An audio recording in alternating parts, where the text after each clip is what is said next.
Welcome to Middle Age Can Be Your Best Age, the show designed to help make middle age your prime time of life by defying the notion that once you reach 40, 50, or even 60 years old, your crowning achievements are all behind you. Regardless of whether you're just approaching 40 or are firmly entrenched in your middle years, it's time to launch your very own personal journey toward a joyful and purpose-filled second half of life. Each week, host Roy Richards, an expert on midlife renewal and author of A Midlife Challenge, Wake Up, will discuss the challenges common to middle age and help guide you to a brighter tomorrow. Now, here's Roy. Well, hello, and welcome to this week's edition of Middle Age Can Be Your Best Age, the program designed to help you overcome the challenges of midlife and to eliminate any doubts that your best years are yet to come. And today we're going to talk about a subject most of us probably would rather avoid, and our topic is strokes, lessening your chances of suffering a massive stroke and improving your chances of surviving, recovering, and rehabilitating should one occur. And here's a scary fact. About 800,000 Americans will suffer a stroke this year, and many of those who survive will be left with severe deficits, often lifelong, in walking, talking, and other skills, like using a previously dominant hand. And worst of all, many survivors will never be able to work again, and some will need to remain under someone else's care, perhaps for the rest of their lives. In fact, stroke is a leading cause of long-term disability in the U.S. and in many other parts of the world. And okay, you say, I know strokes are terrible, but aren't they a threat mostly to folks much older than I? Well, here's another scary fact. Almost a quarter of those who suffer from strokes are under the age of 65, and between 10 and 15% of stroke victims are age 45 or younger. Worse yet, several studies indicate that strokes among folks 49 and under may be on the rise. And my guest, Ted Baxter, was at the top of his game as a successful globe-trotting business person with a top-shelf resume and a schedule that never seemed to slow down. And at age 41, with no advanced warnings, Ted suffered a massive ischemic stroke, and doctors feared he wouldn't survive or would remain in a vegetative state for the rest of his life. But due to his own persistence and failure to give up, he regained his ability to speak and write, and even recovered memory that he had lost. And he can now use his, temporarily couldn't use his right arm and right leg. And remarkably, he's learned, including years of physical and speech therapy and exhausting exercises, he's made an astounding recovery.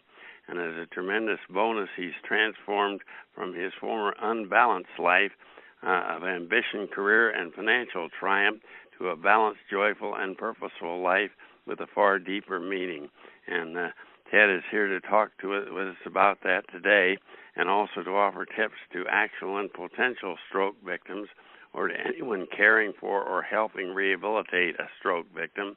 And here's Ted Baxter's remarkable biography, an outstanding 22-year career as an auditor, management consultant, and hedge fund managing director, founded a financial services consulting practice in Tokyo, Japan for Price Waterhouse, and became a partner in record time, served as Asia Pacific head of financial control for Credit Suisse First Boston, and he ended his financial career as a globe-trotting managing director at Citadel LLC, a premier global hedge fund, and then had that massive stroke in 2005, and he's now an advocate, speaker, author, and volunteer on strokes, aphasia, and inspiration, and he's author of the inspirational 2018 book, Relentless, How a Massive Stroke Changed My Life for the Better. Hello, Ted. We're deeply honored to have you with us here today. Thank you very much, Roy, for having me on your show. It's great. Well, to get started, some of our listeners may be unfamiliar with some terms. Your book reveals in April 2005 you experienced a massive ischemic stroke. Can you please explain what that term ischemic means? What goes on in a person's brain when an ischemic stroke occurs? Ischemic stroke, that means that you have a blood clot in your body, and you can't have blood that reach your brain. So that's what it's called, ischemic stroke. And I assume that's not very healthy for the brain not to have that blood flow in. What are some of the impacts on the brain when that happens? Well, what it gives me, I had a paralysis of right side of my body, so my right side couldn't move. Weakness on my entire body, problems with balance and coordination, pain that wouldn't go away in my head. I couldn't see on my right side. My right arm was immovable. So it's just as if I took a knife and cut it in my body on the right side. That wasn't there. Wow. I mean, it was bad. Conventional wisdom tells us a common factor contributing to strokes is sedentary lifestyle and lack of exercise. But when you suffered your stroke, you were in excellent physical shape, exercising almost daily. Now, I know you were watching The Apprentice. Hopefully it wasn't Donald Trump that brought on your stroke. What did the physicians most likely conclude that it did cause your stroke? It's quite an interesting story. Yes. Well, first, I didn't have nothing in my family signified that I could get a stroke like I had. I had no warning signs.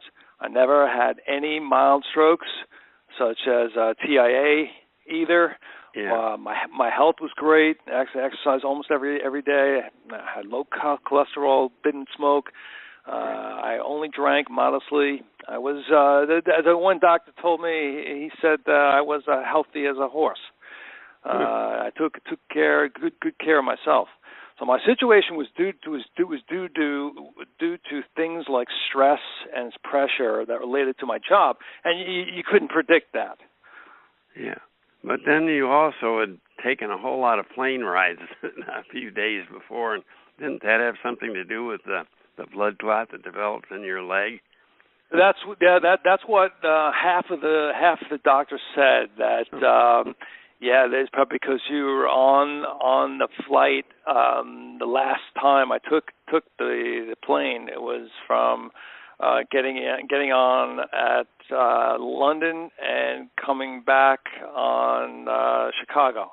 And then what half of the doctor said is that, well, you were on there, you were hanging out there, up there for 8 hours or 9 hours, and this is what will happen to you, Ted. Oh, wow. And the other half said that, I wouldn't worry about that, because if you're going to have a stroke, it would have happened. If it didn't happen that day, April 21st, 2005, it would have happened, August 1st. Yeah, I'm sure that's probably true. But one more definition. One of the major manifestations of your stroke, a disorder that may linger on for years, even a lifetime, is aphasia. I hope I pronounced that right. And what is aphasia? And I've heard, I've even though it affects over 1 million Americans, I'd never even heard that term until I read your book. But what is aphasia? Yeah, aphasia, it's an impediment of language affecting the production or comprehension of speech and the ability to read or write. There are approximately 2.4 million people in the United States right now that have aphasia. So it's a very silent killer. Because it can be incredibly isolating and affects not just the person with aphasia, but their entire circle. Yeah. It's a spouse, caregivers, friends, family. It's a big deal. There are a lot of flavors of aphasia: global aphasia, conduction, anomia, etc. When I first became a person diagnosed with aphasia, mine was really bad. I couldn't write, couldn't read, nor I couldn't speak with real words or phrases. I had little fluency. I can't think of anything more frustrating when you can't express what you want to do, or you can't understand what you're reading or anything. That's really right. You're absolutely right. So for the first year after my stroke, I could only say about 1,500 words. So it's just a comparison, to give you comparison purposes. By age 4, you have 4,000 or 5,000 words. Oh, wow. So I have 1,000. So guess what? I had to practice. Well, that's horrible. But over the past several years, you've dedicated yourself to helping others understand the causes, survive strokes, and rehabilitate. If we may, I'd like to discuss some of the keys to stroke avoidance, survival, and recovery. Let's begin with stroke avoidance, controlling the most common risks that contribute to a stroke. Can you please identify for us what some of those risks are? Sure. Well, I use 7 keys to recovering from a stroke. So for example, the first one I would say that what you want to do is control the risks. Yeah. And by doing that, you need to see what your blood pressure is like, diabetes if you have it or not, heart disease, cholesterol levels, that kind of stuff. So by assessing the risk factors, and then you can make the changes you need to in order to reduce the risk and improve your health. So that's the number one. And the second one, I said to the American Stroke Association is they came up with this. It's called Be Fast. So that's an acronym. Can you run through what each of those letters stand for? Yep, sure. So what everyone should learn these essential stroke signs. B means balance. Is the person suddenly having trouble with balance or coordination? Yeah. E, eyesight is a person experiencing suddenly blurred or double vision on loss of vision in one or your both eyes. F, face drooping. Ask the person to smile. A, arm weakness. Has the person to raise both arms. Does he one side draft downward? Or, that kind of stuff. Yeah. S, speech difficulty. And then T, and this is most important, is time. It means call 911 immediately. Medical attention. I've heard so many people talk about how much difference it makes in terms of your recovery and rehab, how quickly you get treatment for whatever is bringing on that stroke. Yes, that's right. That's right. I mean, even if you don't think if you're thinking like, well, I shouldn't go, I should go to 911, or I did, but maybe it was a false alarm. It doesn't matter. I'll go see a doctor next week and ask him about why I was slurring my words. In other words. Yeah. Exactly. So that's number 2. As my says 7 risks. So number 3 was learn all you can beforehand. So don't wait until you have already suffered from a stroke to ask questions. No. Educate yourself. Yeah, that's for sure. That's something most of us fail to do. Yeah, so the other thing is our keep learning, asking questions after a stroke. Hopefully we will not go this, but if you do have a stroke, just keep learning or ask your loved ones to ask questions which must have been particularly frustrating for you when you had trouble verbalizing and all those other after effects you had. But you struggled through and I don't know how you ever kept a positive attitude through all that either. But yeah, well, that's why I had a fantastic caregiver, or I had a fantastic wife at the point. I mean, if I didn't have her, I would not be here to tell you about the story. Yeah. There's no way. I mean, I had a bond. I had a bond with her, and she knew what I wanted, something without even having to say it. Yeah, it's so essential in recovering that we depend on others. You know, we tend to be independent, especially a successful person like you, to make all our own decisions, and suddenly we are taught we have to be dependent on someone else because we can't do it all ourselves. That's right. Yeah, I mean, she was the person of the household. She had to deal with it. Yeah. So I did that, and then the number 5 was stay mentally and physically healthy. Just keep engage your brain. If you're there, and let's say you had a stroke, and you're sitting there in the hospital, nothing to do, but just get a magazine, and because I couldn't read text at the point. So what I went through is the visual magazines. That was my first stop. So until it just came back to me, then I can only read like maybe 1 page that week.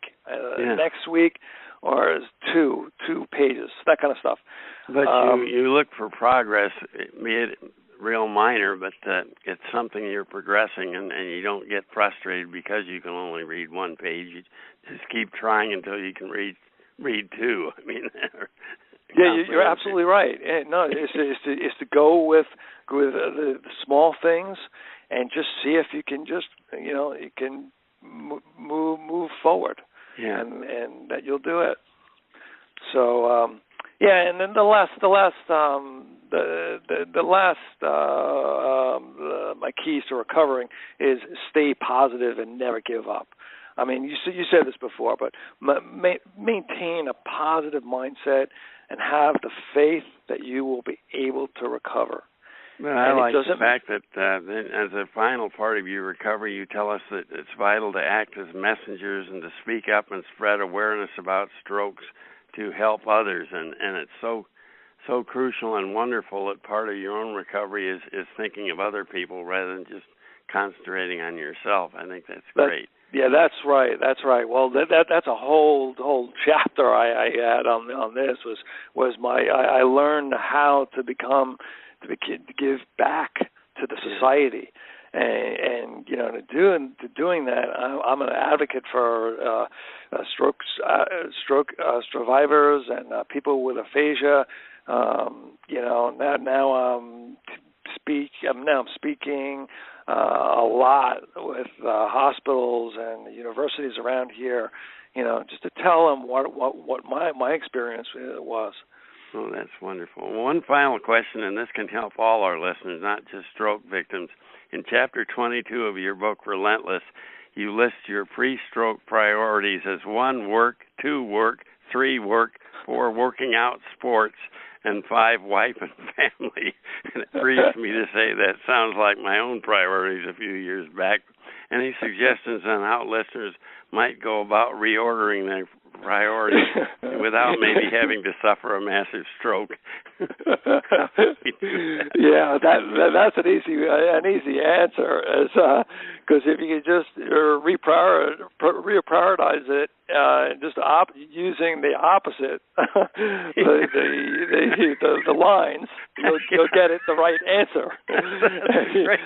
Just remember, the first priority has to be your wife or your loved one or whatever. No matter what happens for your career or second or third, doesn't really matter. The first priority has to be your loved ones.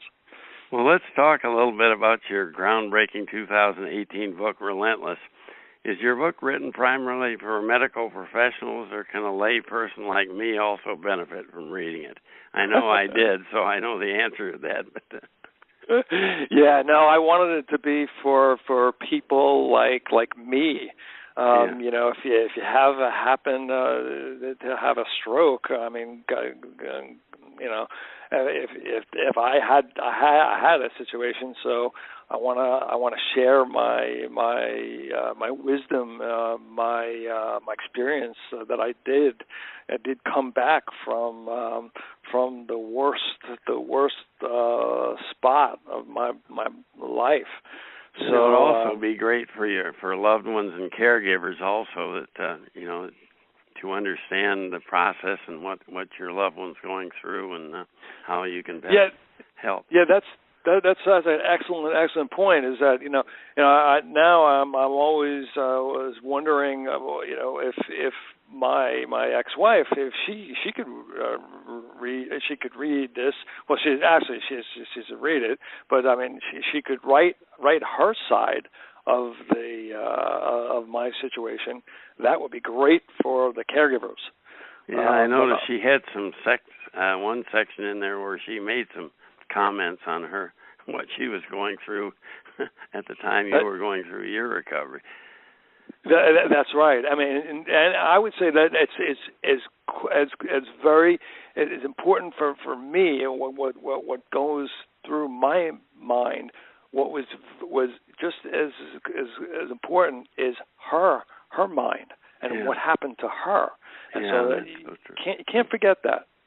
Well, if there were one primary message you would like readers to take away from your book, what would it be? I think I can guess, but why don't you tell us? Let's see. I would say, live happy and healthy, and not only surviving life, but thriving. I think I'd also add the old Winston Churchill quote, never give up, never, never, never give up, or something like that. You certainly kept at it, and you achieved tremendous results. Well, where's the best place to go to preview and purchase your inspirational book, Relentless? Well, probably the best place you can go is www.tedwbaxter.com. That's my website, and that will all my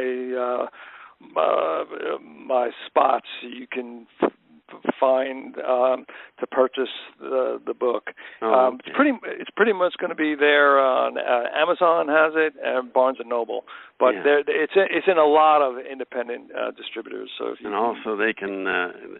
How would they get a hold of that piece you wrote that you talked about the 7 tips to? What was the name of that exactly? 7 tips for recovery. The 7. It's 7 keys to recovering from a stroke. From a massive stroke. It's if you look at the bottom of my website, it'll show that it'll see that 7 keys to recovering from a stroke is going to be there. So. Oh, okay, that's a great way to obtain it then. So that's tedwbaxter.com is where they should go to learn more about you and preview that book. Well, in conclusion, www and you always put www first. But in today's lightning fast 24/7 society, it's easy to see why stroke, often but not always brought on by stress, excessive demands on our time, the wrong set of priorities, and a life out of balance, is a major cause of death and long-term, even permanent disability. And none of us wants to die from a massive stroke, not to mention to live the rest of our lives unable to speak, get around, and function on our own. But sadly, so few of us take time out to learn about stroke's causes, warning signs, and most importantly, steps we can take to lessen the probability of suffering one, and what you must do, and do fast, God forgive, should you ever feel a stroke coming on. And perhaps like a lot of us, physically fit, globe-trotting financial star Ted Baxter probably considered himself invincible until in April 2005 he wasn't. and I highly recommend you preview and purchase his highly inspirational memoir, Relentless, to witness his incredible journey of determination and recovery. I'm sure you'll be inspired, and along the way you'll uncover essential facts you need to know before you or a loved one suffers from this terrible disease, or God forbid you've already had a stroke or a loved one has, to help that person recover and rehabilitate, have the patience and persistence to keep at it. And thank you so much, Ted Baxter, for your the wonderful work you do as an advocate, author, speaker, and volunteer, and may you be blessed in all that you do. Thank you very much. Well, I bet most of you are acquainted with the law of attraction. For any who are not, in simplest terms, here's what it says. Everything that's coming into your life, you are attracting into your life, and it's attracted by the virtue of the images you're holding in your mind and you're thinking, what you're thinking. In other words, whatever's going on in your mind is what you're attracting. And an obvious corollary, since all of us want to be healthy, wealthy, and wise, we only need to set positive life goals, then routinely paint vivid pictures in our minds of the wonderful quality of life that we'll experience once our goals become reality, and they will. So is the law of attraction working for you? Well, my next guest, energy healer and wellness coach Karen Preysnar, informs that for so many folks who've tried it, regrettably the answer is no. But here's the good news. Karen assures us that you don't have to wait for what you want. And she goes on to tell us that the problem is in the application of the law of attraction, because it's always working. And remember, it comes the law of attraction is neutral. It comes not just from pleasant, but also from negative thinking. So if you think bad thoughts, you'll attract bad things into your life. But Karen is here to suggest how some tips that can make the law of attraction work for you. And here's her qualifications. She's a yoga instructor, energy healer, and wellness coach, owner of Aspen Hill Body and Brain Yoga in Silver Spring, Maryland. That's a suburb of Washington, D.C. She's also host and producer of periodic online summits designed to spread holistic wellness and healing info all around the world. And hello, Karen. Welcome to Middle Age Can Be Your Best Age. Hi, Roy. Wow, thanks for that great introduction. Well, since the universal law of attraction always works, why is it for so many of us, myself included, who attempt to apply it, nothing ever really changes? That's the $64,000 question, isn't it? Yeah. Oh, there's some people who firmly believe it and live by it every day, and there are so many people that say it's hogwash.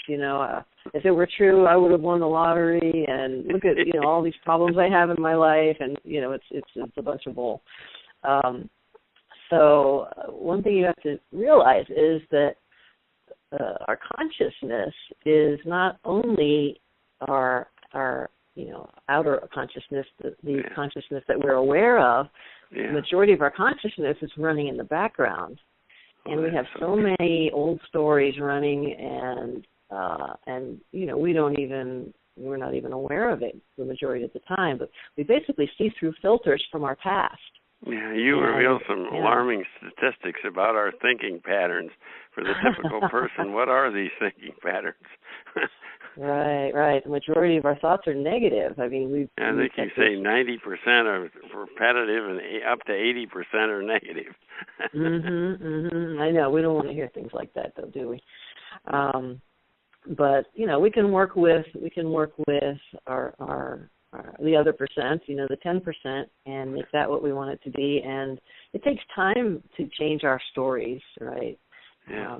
They're so old, and we came up with our ways of interacting with the world to protect ourselves from being hurt or from perceived dangers, and they work for us. That little voice deep inside that formed when we were 5 years old or younger, or maybe since then, keeps telling us not to do this, not to do that, and not to stick your neck out. Right. And then, our parents and our teachers ingrained in us certain things, don't be this way or no one will like you or whatever. And so we believe it, and don't even think about it anymore. Well, we don't have time to go into extensive detail, but can you please offer our listeners one or two hints, maybe on inspired action, something they could do to suppress and drive out the negative thinking and replace it with positive mindset of possibilities? Sure. The first thing you need to do is to focus on your own awareness.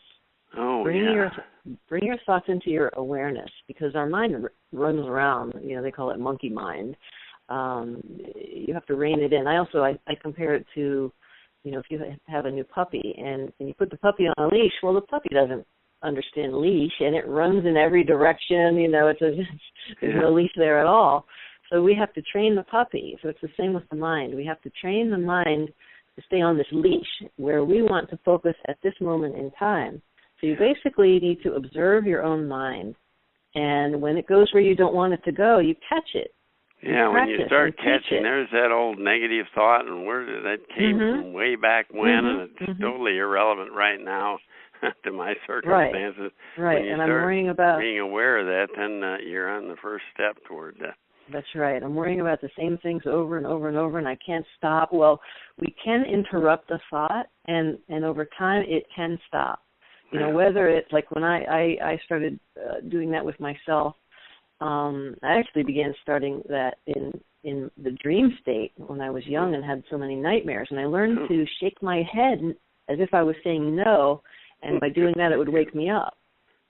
And so you can do something like that in your daily life.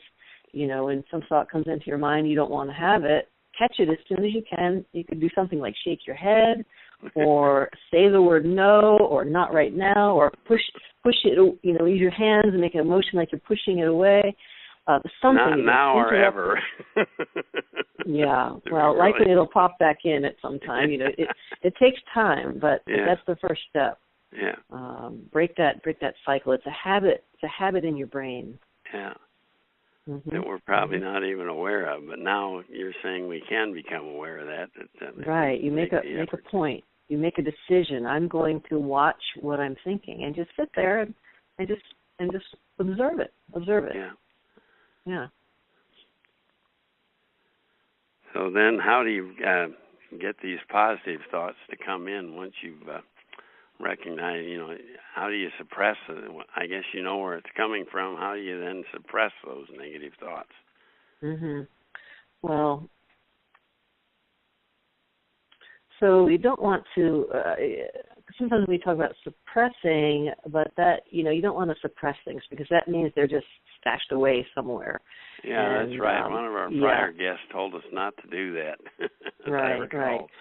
So think of it as, when we expand our consciousness, we're increasing the brightness of our consciousness. Think of it as when you walk into a room, and the room is dim. How do you get the room to be brighter? You don't turn down the darkness. You turn up the brightness. That's so true. So focus on replacing whatever thought you don't want. Replace it with another thought. Yeah. It could be the opposite of what you were just thinking, just to be simple. Just if I say, there's no way I'll be able to do that, catch it and say, I can do that. I can do anything. And your energy will change. Your thoughts will change your energy. Thoughts are energy. You can do that, or just shift your attention to something that you love to do.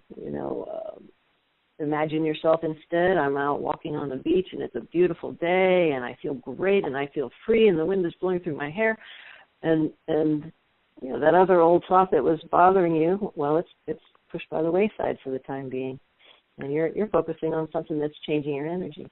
Well, here's a great help. You offer a complimentary inspired action call, and how does one of our listeners, if they're interested, how would they line up one of those calls? Because it really sounds something that would be great to get started and to assess where you are and where you want to go and all that. How do they do that? Right. If they want to get on a complimentary call, take about 20-30 minutes and really talk about your own specific issue, what your challenge is, what you're dealing with, see what kind of solutions we can come up with. The best way to get a on a call with me is to just send me an email. Now, let me tell you my email address, and then I will spell it out, because this kind of rolls off my tongue, but it may not roll off your tongue. My email address is Karen@KarenPreysnar.com. So that's Karen. That's the easy part. Yeah, that's the easy part, although Karen is spelled so many ways these days. Yeah, that's true. Karen, Karen, at KarenPreysnar.com. KarenPreysnar. Oh, that's great. And send me a message. Let me know how did you find me. Tell me you heard me on Roy's program and what you're interested in, and then tell me how I can get in touch with you, and we'll go from there. That's wonderful. Well, on a somewhat unrelated subject, our prior guest, Ted Baxter, recounted his rehab from a massive stroke and offered tips on survival and recovery. And I note on the Internet that you serve as a yoga instructor at the Stroke Comeback Center. And as a follow-up, can you please briefly describe the benefits of yoga in helping stroke victims reclaim energy and regain lost speech, memory, mobility, whatever problems they suffer following the stroke? Yeah, people have a misconception that I can't do yoga, I'm not flexible, or for whatever reason, but everybody can do something. So the root of body and brain yoga is in Korea, and the founder began practicing with a stroke victim in a park. And through vibration, through moving the body enough to create some vibration, it increases circulation, and you can begin to recover some flexibility, and through circulation opens up the energy flow, helps reduce pain. So one benefit is the physical benefit, as I just mentioned. The other benefit is for the mind, reducing stress. Let yourself relax, and that also helps your body get back to its more natural healing state. It's our mind that interrupts the natural healing process that our bodies were built with. Yeah, I never made that connection, and so if you are a stroke victim or have a loved one who is, I definitely you should look into yoga as a possible benefit. And, Find the right type. There are many, many, many types. Meet with the instructor and see if it feels like a good fit for you, because it's not only the style of yoga that's quite physically demanding, and you need to be a pretzel to do it. There are many options. There's something for everybody. I don't know too many pretzels. Right. Right. Well, in conclusion, sadly for so many of us at middle age, life has become an uninspiring daily routine. You can't very well sell that. And 90% of your thinking may be the same old, and up to 80% of those thoughts are negatives, about worries, fears, roadblocks, not about possibilities. Maybe you're worried about something you don't even know what you're worried about. It's just something in your mind that keeps holding you back. And if you've ever had one, you've long since abandoned your vision of a better future, marshaling your energy and using your imagination to become the joyful, purposeful, and enlightened person you were created to be. And my guest, Karen Preysnar, reminds us today that your life experience doesn't have to be stuck in the negative. The law of attraction is always working, but are you working with it? And for tips, I highly recommend you get in touch with Karen Preysnar and perhaps send her an email, Karen@KarenPreysnar.com, and ask her for one of those to book one of those great complimentary inspired action calls, and she'll tell you where you can, and you and her can decide between you where you should go from there. Sounds like a great opportunity. And what do you have to lose but that negative thinking pattern that's been holding you back for so long?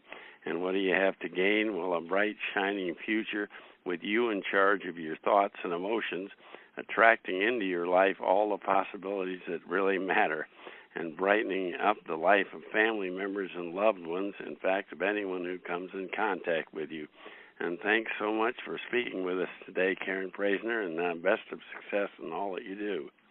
Oh, thanks so much, Roy. Thanks for what you're doing as well. What a great message to share with everybody. And thank you, listeners, for tuning in. Join us on our next podcast when our guest will suggest how to seize and grow your dreams. Bye for now from Middle Age Can Be Your Best Age.